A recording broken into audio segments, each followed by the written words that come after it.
வணக்கம்.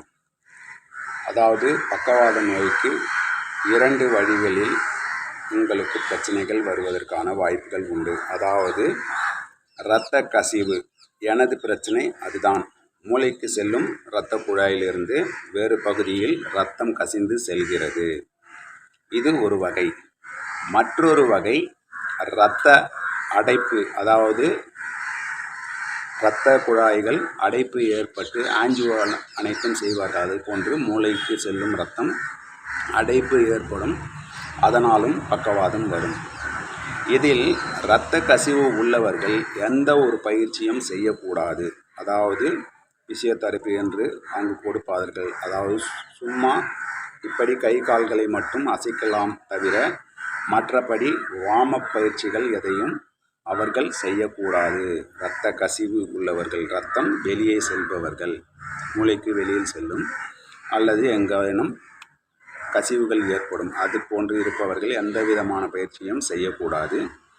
இரத்த அடைப்பு உள்ளவர்கள், அதாவது இரத்த வழியில் அடைப்பு ஏற்படும், அதில் உங்களுக்கு இரத்தமோ அல்லது காற்று எந்த ஒரு இதுவும் செல்லாது. அவர்கள் நிச்சயம் பயிற்சிகளை செய்ய வேண்டும். பயிற்சி செய்தால் அந்த இரத்த ஓட்டத்தின் காரணமாக அடைப்புகள் நிவர்த்திப்படும். அவர்கள் வஜ்ராசனம் என்ற பயிற்சியை மேற்கொண்டு பாருங்கள்.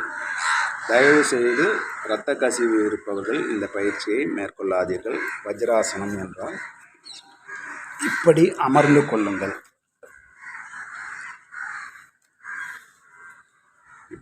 இப்படி நேராக அமர்ந்து கொள்ளுங்கள். 10 முதல் 15 நிமிடம் வரை அமர்ந்து கொள்ளுங்கள்.